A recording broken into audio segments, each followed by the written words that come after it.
말씀을 보겠습니다. 마태복음 9장 27절에서 31절 봉독하겠습니다. 예수께서 거기에서 떠나가실새 두 맹인이 따라오며 소리질러 이르되 다윗의 자손이여 우리를 불쌍히 여기소서 하더니 예수께서 집에 들어가심에 맹인들이 그에게 나아오거늘 예수께서 이르시되 내가 능히 이 일 할 줄을 믿느냐 대답하되 주여 그러하오이다 하니 이에 예수께서 그들의 눈을 만지시며 이르시되 너희 믿음대로 되라 하시니 그 눈들이 밝아진지라. 예수께서 엄히 경고하시되 상가 아무에게도 알리지 말라 하셨으나 그들이 나가서 예수의 소문을 그 온 땅에 퍼뜨리니라. 아멘. 네, 오늘 두 맹인의 믿음이라는 제목으로 말씀을 준비하면서 이 말씀의 내용과 또 이야기들은 저희들이 새로 듣는 말씀보다는 또 익히 알고 있는 말씀에 또 강조하고 싶은 바가 하나님께 주시는 마음이 있어서 두 맹인의 믿음으로 제목을 잡고 말씀을 준비해 보았습니다. 오늘 본문의 이야기는 말씀드린 대로 어느 두 맹인의 이야기입니다. 다시 말씀드리면 어느 두 맹인이 예수님을 만난 이야기입니다. 조금 더 정확히 말하자면 어느 두 맹인이 만난 예수님의 이야기입니다. 또 다른 말로 표현하자면 어느 두 맹인이 만난 예수님과 함께 하신 하나님의 구원 사역 이야기입니다. 그러니 이 말씀을 들으면서 하나님의 구원 사역에 초점이 맞추어진다면, 그렇게 들린다면 우리는 그동안 이 말씀을 바로 이해하고 또 보아왔다는 증거가 될 것입니다. 마태복음에 기록되어 있는 이 여러 사건들 중에 하나인 이 맹인에 관한 이야기가 바로 하나님에 관한 이야기이며 하나님 자신이 행하시는 그 하나님에 관한 이야기가 이 맹인의 이야기입니다. 사람들이 등장하고 주인공들이 사람으로 등장하지만 이 이야기의 실체는 사람이 아닌 하나님이시며, 또한 이러한 이야기들의 하나 목적은 사람이 어떻게 하면 믿음을 가져서 복을 받을 수 있는가를 알려주는 것이 아니고 하나님께서 예수 그리스도를 통하여서 사람들에게 얼마나 큰 복을 주시고자 하는가를 알려주시기 위함입니다.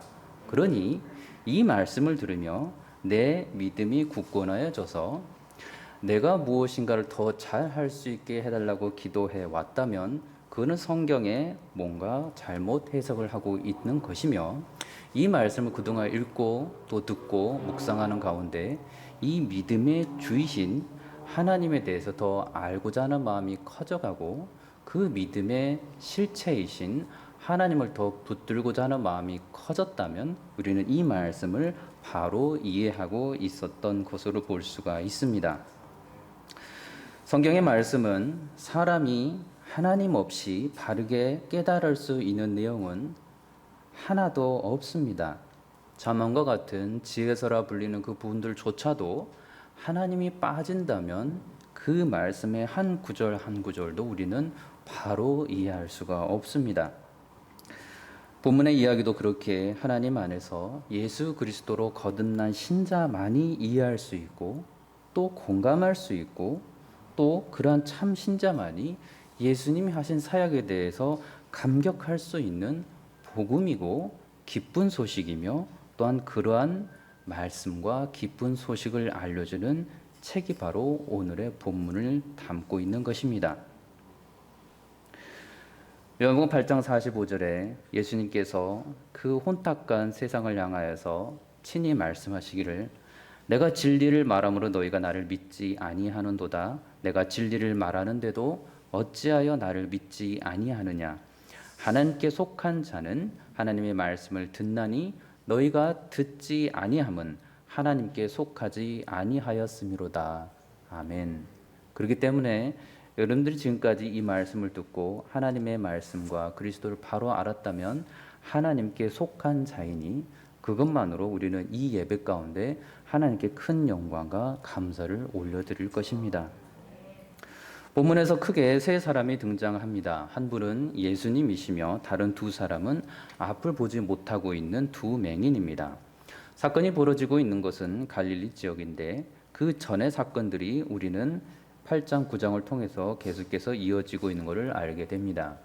갈릴리 거라사 지방에 예수님께서 건너가셔서 귀신들을 그 두 사람 안에 있는 귀신들을 내쫓으십니다. 그리고 이제 배에 오르셔서 다시 갈릴리 지역으로 돌아오십니다.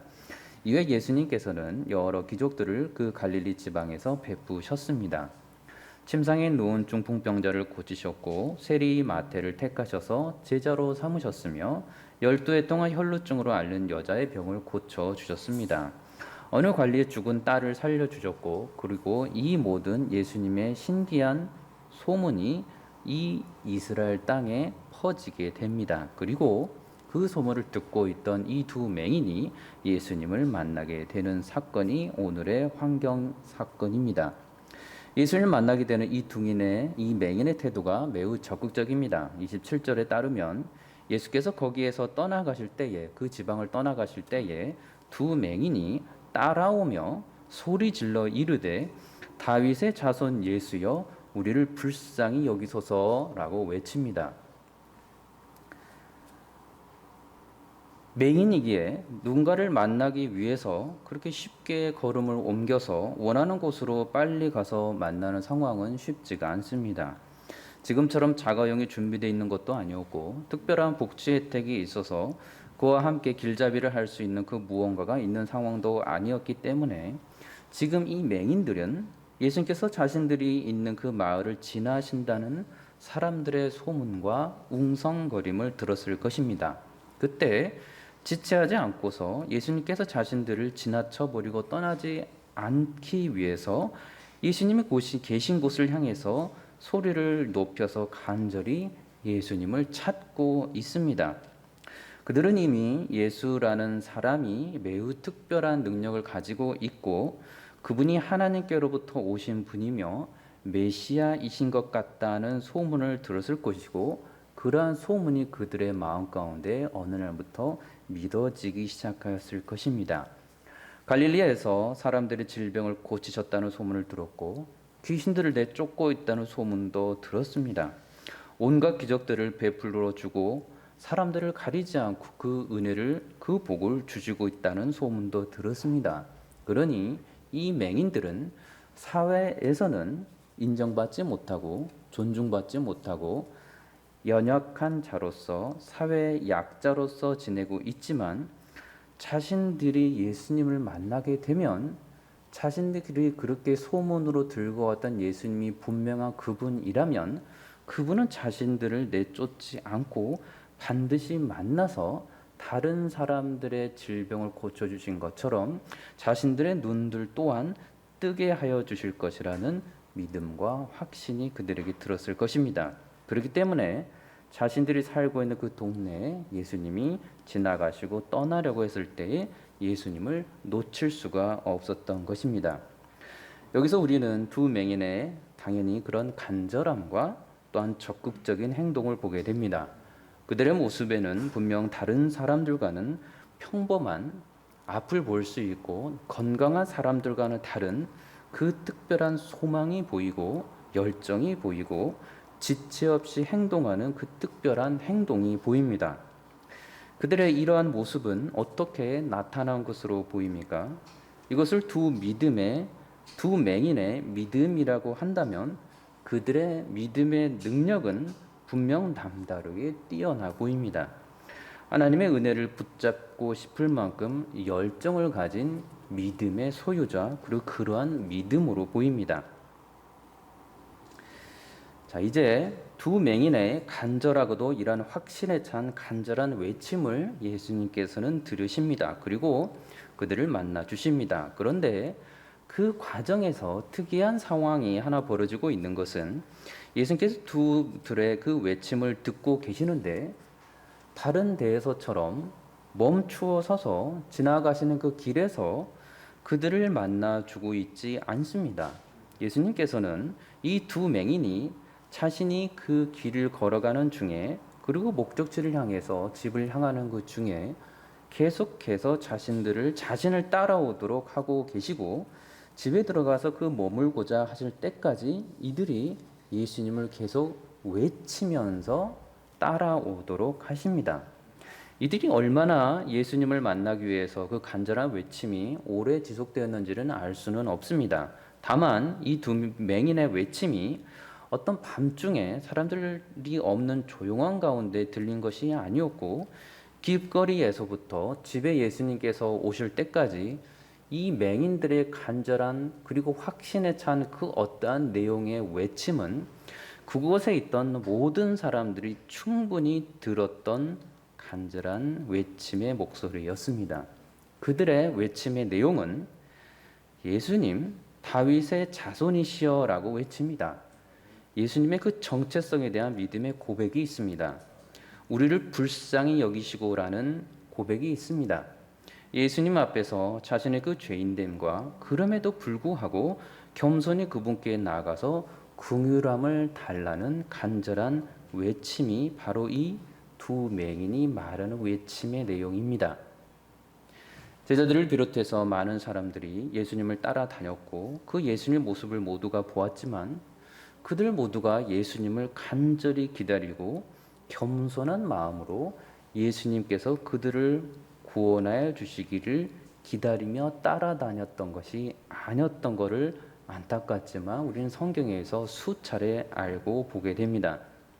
그렇다면 이 모든 소리가 거리에 그렇게 울려 퍼지도록 예수님께서 놔두신 이유는 사람들로 하여금 이 맹인이 외치는 그 간구를 듣고서 하나님으로부터 온 예수님 자신을 어떻게 대하여야 하는지를 오히려 사람들로 하여금 알게 하신 예수님의 특별한 모습이었습니다.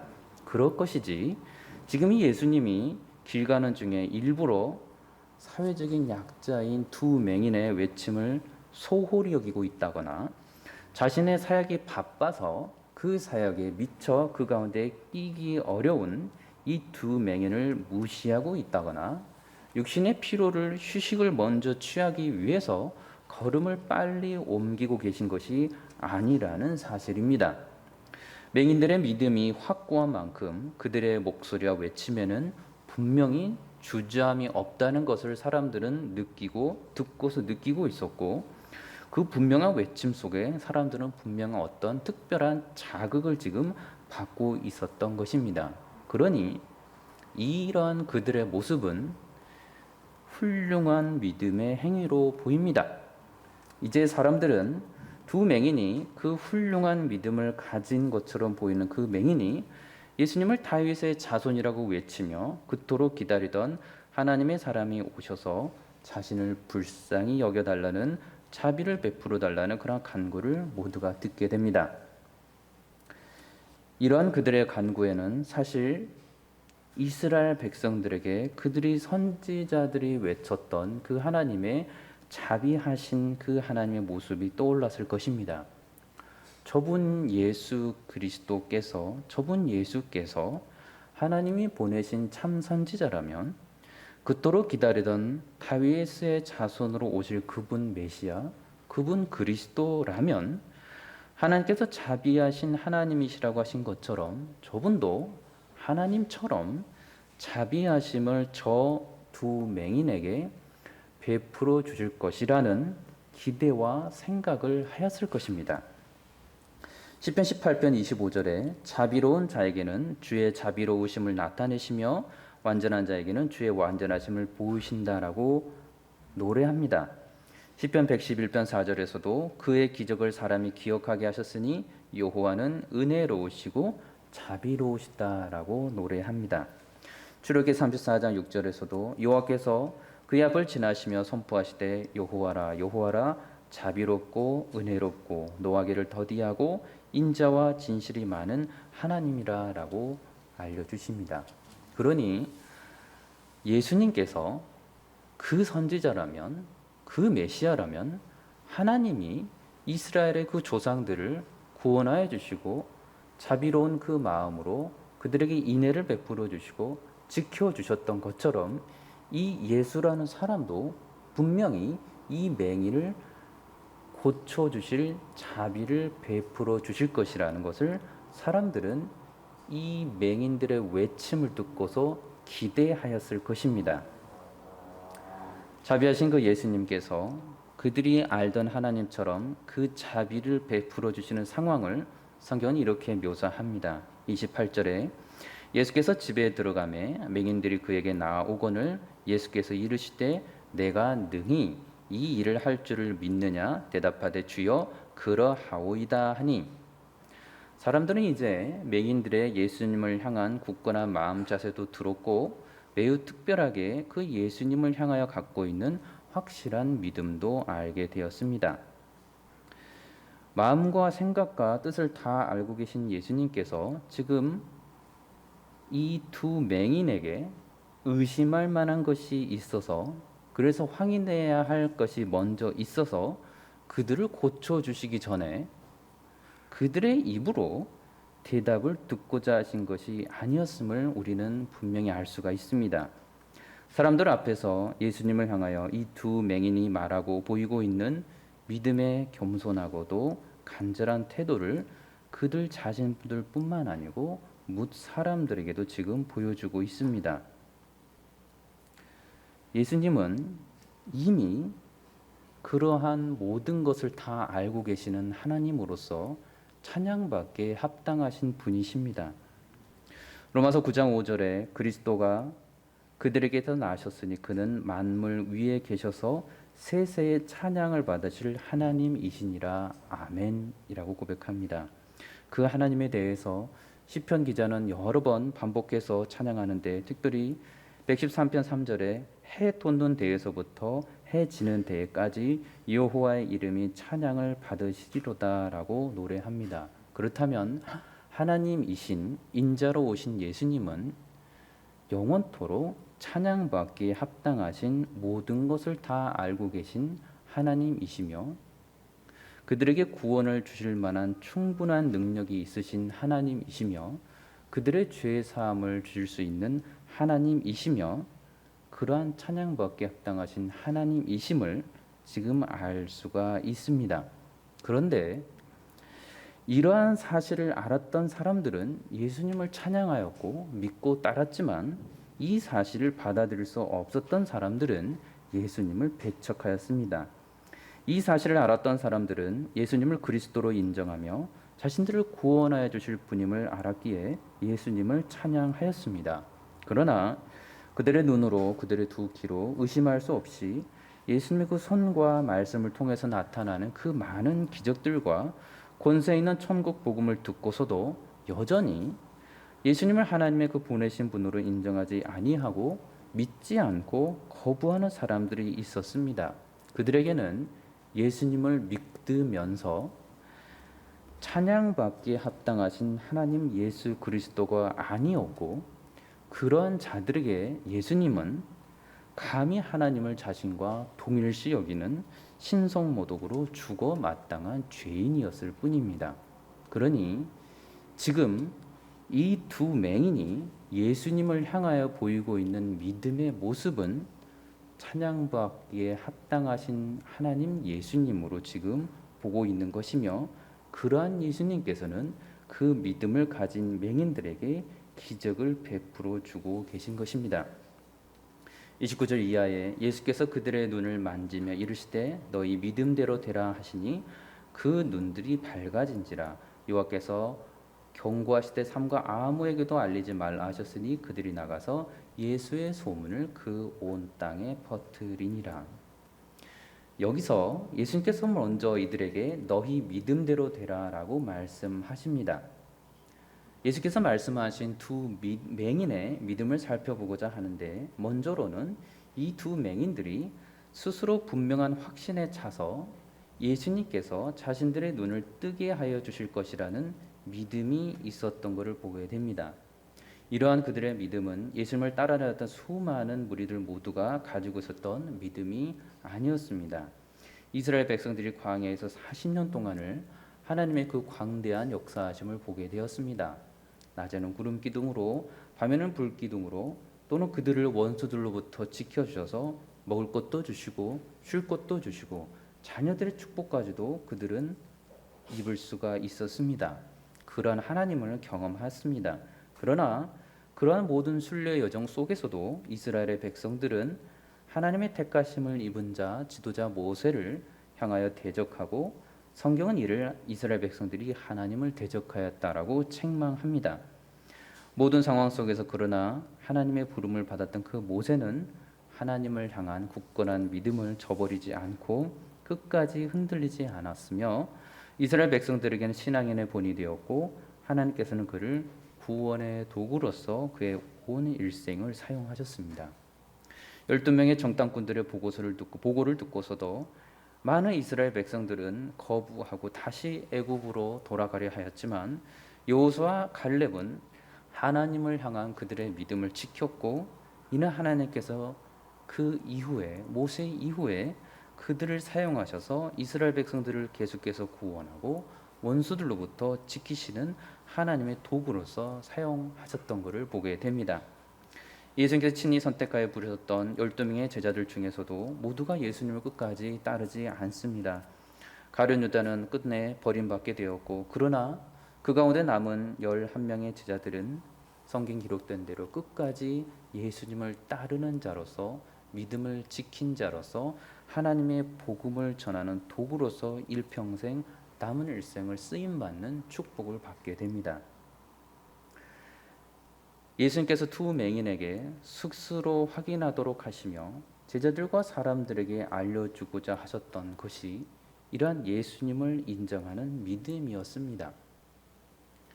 예수님만이 주님이시며 예수님만이 자신들과 같은 죄인들을 구원하여 주실 수 있는 구원자라고 믿고 있는, 그래서 예수님을 향하여서 따라다니면서 간절히 부르짖고 외치고 있는 그들의 믿음을 하나님께서는 예수 그리스도를 통해서 알도록 지금 놔두고 계신 것입니다. 그렇다면 맹인들이 자신들의 그 죄인됨을 인정하고 있었다는 사실은 사실 유대 사회 내에서 그들을 향한 시선들을 고려해 보아더라도 그다지 어렵지 않은 추측입니다. 요한복음 9장 2절에서 제자들이 날 때부터 맹인된 사람을 보고서 예수님께 여쭙니다. 제자들이 물어 이르되 라삐여, 이 사람이 맹인으로 난 것이 누구의 죄로 인함이니까? 자기니까? 그의 부모니까? 지금 이 시대가 죄에 대해서 너무나도 둔감해지는 시대이고 하나님을 대적하는 죄악들이 너무나도 많아서 하나하나 언급하기도 어려울 정도입니다.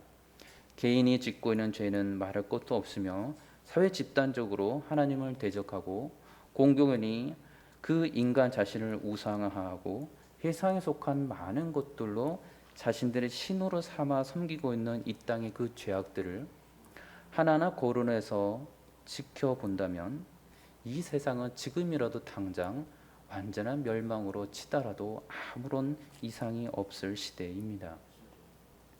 이러한 상황에서 이 맹인들이 자신들을 그 죄인으로 생각하고 있었을 것을 우리는 생각하기 쉽지 않지만 그들 상황에서는, 그 당시의 상황에서는 이 맹인들은 스스로 죄인됨이라는 사실을 분명히 알고 있었을 것입니다.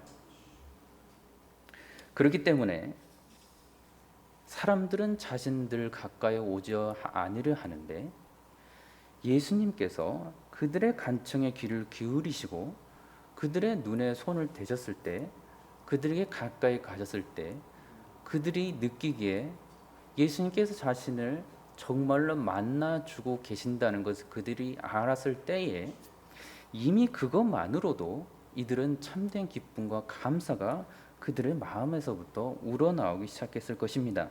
그렇기에 예수님께서 그들의 믿음을 물어보셨을 때에는 그들이 거짓인지 아닌지를 확인하려는 심판자로서 물어보신 것이 아니고 그들의 믿음을 이미 알고 계신 예수님께서는 그들의 입술을 통하여서 조금의 거짓도 없는 진실만을 고백하도록 하였던 것이며 그들의 믿음은 예수님께서 인정하시는 참 믿음이었음을 우리는 알 수가 있습니다. 그렇기 때문에 예수님께서 실수로 너희 믿음대로 되라 라고 하신 것이 아니고 이미 그들의 믿음을 알고 계신 예수님께서는 너희 믿음대로 되라 라고 말씀하실 수 있었던 것입니다. 그러니 믿음대로 된 후에 혹시나 그들의 믿음이 연약했으면 어쩌지라는 마음을 상상할 필요가 없는 것입니다. 그 이후의 결과는 본문에서 나오듯이 30절에 그 눈들이 밝아진지라 라고 알려줍니다. 그렇다면 여기서 이 맹인들의 믿음을 어떻게 대하여야 하는지를 살펴보기를 원합니다. 두 가지 해석을 할 수가 있는데 첫 번째 해석은 앞부분에서부터 말씀드린 것처럼 대단히 열정으로, 대단히 간절함으로, 대단히 지체 없이 급박하게 바로 행동한 그들의 믿음의 행위를 보고서 두 맹인의 예수님을 향한 그 믿음의 마음이 확고해져서 그들의 눈이 그들의 믿음의 분량만큼 그들의 능력도 커져서 충분히 밝아질 수 있었다라고 해석할 수 있습니다. 두 번째 해석은 두 맹인의 그 예수님을 향한 그 믿음을 그들 자신이 아닌 예수님께서 주셔서 그들이 예수님만을 믿고 의지하고 자신들은 아무것도 할 수 없는 죄인임을 인정하고 예수님의 말씀만, 예수님의 조치만 기다렸고 예수님의 말씀대로만 듣고 행하여서 그들의 눈이 밝아질 수 있었다는 해석이 가능합니다. 첫 번째 해석은 믿음의 기준이 맹인들 자신에게 있다는 것을 기준으로 나온 해석이고 믿음의 효력 또한 두 사람의 마음의 확신 정도에 따라 나온 것이라고 보는 해석입니다. 두 번째 해석은 믿음의 기준이 하나님께 있으며 하나님께서 보내신 예수 그리스도를 전적으로 믿고 의지함에 있으며 믿음의 효력 또한 사람의 안에 있지 아니하고 믿음을 주시는 분이신 예수 그리스도로부터 흘러나옴을 인정하는 해석입니다. 첫 번째 해석에서는 믿음을 바라보면 그는 자신을 의심하지 않고 더 확실히 믿으라라고 해석할 것이고, 두 번째 해석으로 따르면 그의 믿음을 바라보면 그는 자신을 믿지 말고 믿음의 주이신 예수 그리스도를 바라보라라고 해석할 것입니다. 히브리서 12장 2절에 믿음의 주여 또 온전하게 하시는 인 예수를 바라보자. 그는 그 앞에 있는 기쁨을 위하여 십자가를 참으사 부끄러움을 개의치 아니하시더니 하나님 보좌 우편에 앉으셨느니라. 너희가 피곤하여 낙심하지 않기 위하여 죄인들이 이같이 자기에게 거역한 일을 참으신 일을 생각하라라고 말씀합니다. 그러니 믿음의 기준과 믿음의 효력이 사람들 개인이나 또는 선한 사람들이 모여있는 집단에게서 나온다라고 생각한다면 그러한 믿음은 사람들의 믿음이지 예수님이 주신 믿음이 아닙니다. 그러한 믿음은 예수님을 전적으로 믿는 믿음이 아니라 자신에게서 구원할 수 있는 능력이 나타나도록 예수님을 자신에게 그 능력의 불이 나도록 그 불씨를 붙여주시는 돕는 자이고 섬기는 자이고 촉매자로서 예수님을 바라보는 것입니다. 예수님은 믿음의 동기 유발자, 나의 믿음의 동기 유발자, 내가 이전에는 나를 믿지 못해서 무언가를 할 수가 없었는데 이제는 나를 더 잘 믿게 하여 주셔서 내가 무엇인가를 더 잘 할 수 있도록 도와주시는 동기 유발자로서의 촉매제가 아니십니다. 예수님은 찬양받기에 합당하신 분이시며 나의 능력과 집단의 능력이 제대로 발휘할 수 있도록 도와주시는 그 어떤 선한 동기 유발자로 볼 수가 없다는 말씀입니다. 믿음의 전부이시고 믿음의 주체이시고 믿음 그 자체이신 예수 그리스도가 어찌 사람들의 믿음을 촉진시켜주는 촉매제로서 끝나버릴 수가 있겠습니까? 저 여러분이 믿는 예수님을 믿는 그 믿음은 누가 주신 것입니까? 예수 여러분뿐만 아니고 이 땅의 역사 속에서 수많은 사람들이 하나님의 기적을 체험하였고 하나님의 구원하심을 보았습니다. 그러나 그들 모두가 예수님께서 인정하시는 특별한 믿음을 가진 사람들이 아니었습니다. 예수님께서 인정하시는 믿음을 가진 사람들, 그 사람들은 하나님께서 보내신 하나님의 영이 함께하였던 사람들이었고, 하나님께서 보내신 예수 그리스도의 영이 그들 안에 함께하였던 사람들이었고, 예수 그리스도께서 하나님께로부터 보내신 거룩하신 영, 그 성령이 그들과 함께하였던 사람들이 바로 믿음의 사람들이었고, 예수님께서 인정하시는 믿음의 사람들이었고, 그들은 그러한 믿음으로 자신들을 의지하지 않고 오직 믿음을 주시고 구원을 주시고 자신들을 하나님께로 돌아오게 하시고 죄악을 깨닫게 하여 주시고 회개하도록 도우시는 예수 그리스도를 붙잡고 나아가는 자들이었습니다. 그들은 그러한 참된 믿음의 사람들이었습니다. 예수님께서 그렇게 자신이 하나님께로부터 보내시는 성령으로 이러한 축복을 자신이 주는 그 믿음 안에, 은혜 안에서 믿음을 갖게 되어 그러한 모든 복음을 따라 살아가도록 주께서 축복해 주셨습니다. 요한복음 3장 34절에 하나님이 보내신 이는 하나님의 말씀을 하나니 이는 하나님이 성령을 한량없이 주심이라 라고 말씀합니다. 사도행전 15장 8절에서도 또 마음을 아시는 하나님이 우리에게와 같이 그들에게도 성령을 주어 증언하시고 라고 말씀합니다. 사도행전 2장 33절에서는 하나님이 오른손으로 예수를 높이심에 그가 약속하신 성령을 아버지께 받아서 너희가 보고 듣는 이것을 부어 주셨느니라 라고 알려주십니다.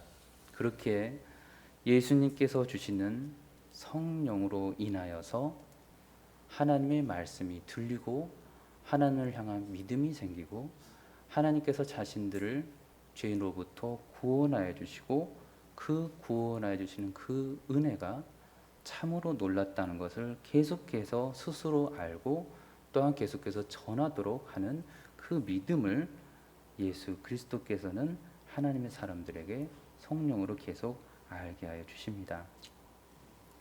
연약한 자들, 오히려 성경 그 연약함을 대해서 부끄러워하지 않습니다. 사람의 그 연약함으로 인해서 예수님만을 믿고 따를 수 있는 믿음을 주께서 주심으로 인해서 오히려 하나님의 사람들은 기뻐하고 즐거워하였습니다. 고린도후서 12장 10절에 그러므로 내가 그리스도를 위하여 약한 것들과 능력과 궁핍과 박해와 곤고를 기뻐하노니 이는 내가 약한 그때의 강함이라. 같은 장 13장 9절에서 우리가 약할 때에 너희가 강한 것을 기뻐하고 또 이것을 위하여 구하니 곧 너희가 온전하게 되는 것이라. 로마서 5장 6절에서도 우리가 아직 연약할 때 기약대로 그리스도께서 경건하지 않은 자를 위하여 죽으셨도다라고 말씀합니다. 그러니 두 맹인의 믿음을 보고서 내가 믿음이 있어서 더 열심을 내야겠고 내가 믿음이 있어서 더 간절하게 구하여야겠고 내가 내 안에 믿음이 더 생겨서 주를 향한 섬김을 해야겠다면 출발이 우리는 바꿔야 됩니다. 아무것도 할 수 없음을 하나님 말씀을 깨닫는 것은 사람의 지혜가 아니고 예수 그리스도께서 깨닫게 주셔야만 알 수 있는 것임을 성령께서 하나님 말씀을 통하여서 드러나게 해 주셔야만 알 수 있는 것임을 두 맹인의 믿음은 그들 자신이 사회적인 환경에서 연약하고 힘들고 그런데 마침 능력자가 지나가니 다른 건강한 사람들이 갖지 않은 매우 특별한 간절함과 능력이 갑자기 생겨서 그래서 그들이 예수님께로부터 믿음의 사람이라고 그리고 구원함을 입은 것이 아닌 것을 우리는 알아야 합니다. 예수 그리스도 그분이 우리에게 믿음을 주시고 예수 그리스도를 바라볼 때 그분 안에 거할 때만 믿음대로 살아갈 수 있는 힘이 생깁니다. 저와 여러분들이 그러한 믿음을 가진 자로 살기를 원합니다. 믿음이 우리 안에 유지할 수 있는 능력이 없다는 사실을 진실로 인정하고 오직 믿음의 주이신 예수 그리스도만을 바라보기를 원합니다.